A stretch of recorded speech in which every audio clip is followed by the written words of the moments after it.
You're watching Global Toronto. This is Global News at 5:30.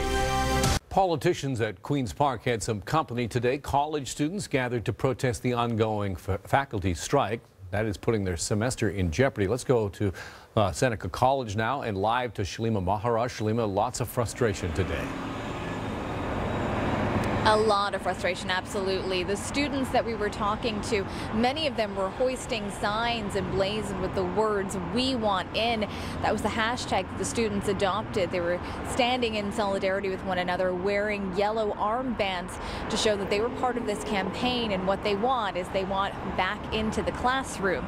Now, they say that there hasn't really been a seat at the table throughout this negotiation process for them, and this was an opportunity for them to have their say. They say that it's been 31 days since they've been able to be back in their classrooms, and while some support their instructors, their professors, others were more neutral, but collectively they wanted to send that message. It's our voice being heard is the most important thing here. We're also fighting for the provincial government to help us out with the tuition refund. That ultimately is the end goal for all students, to actually have money back in their pockets after what feels like forever. Now, at George Brown College, it was faculty members and students marching together. That rally organized by Students for Faculty Fairness. They say faculty are acting in their best interests and need better support to ensure the academic futures of Ontario college students. Faculty are fighting to make sure that our quality of education doesn't go down long term, year after year after year, decade after decade. There's been an encroachment on faculty rights, and the impact on students right now is that we're trying to reverse that to make sure that faculty have rights to give a better quality of education to all students. Now, coming up at 6, we will introduce you to a student who's actually part of a proposed class action lawsuit against Ontario's 24 colleges. You'll hear from her and exactly how this strike has affected her. Farah? Shalima Maharaj outside Seneca College. Thanks, Shalima. You're watching Global Toronto. This is Global News at 6.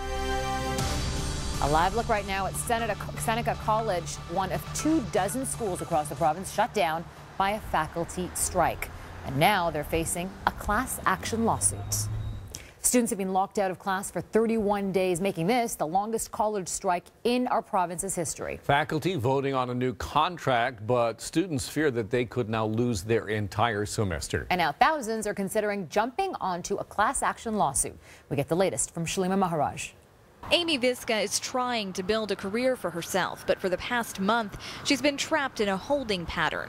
She's enrolled in the paralegal program at Mohawk College and now part of a proposed lawsuit against Ontario's colleges. Well, obviously I want the quality of education that I was promised when I enrolled, as well as to get my career started as soon as possible. Some reimbursement would be great for the lost expenses. I commute from Niagara Falls to Hamilton every day. A notice of action was filed claiming the schools breached contracts with the students by failing to provide the services that were agreed to. We now have a representative plaintiff that's willing to come forward against all 24 colleges. And in addition to that, our registration system went up last night, and overnight, I guess the students stay up later than I do, but overnight we had over 5,000 registrations. Advanced Education Minister Deb Matthews says she's requiring colleges to create a fund from savings during the strike. But according to Ted Charney, it won't be nearly enough. We're talking 500,000 students, and the fees vary between $2,500 and $7,000 or $8,000.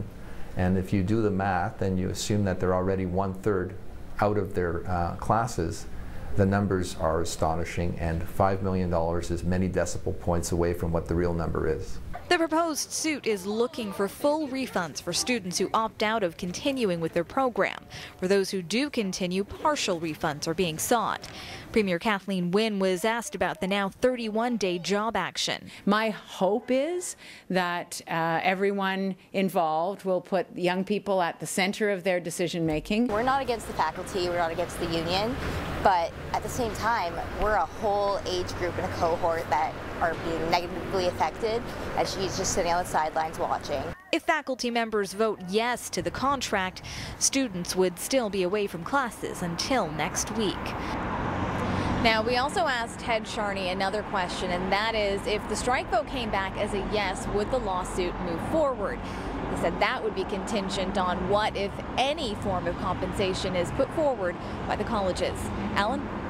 Shalima Maharaj live at Seneca for us tonight. Thanks, Shalima.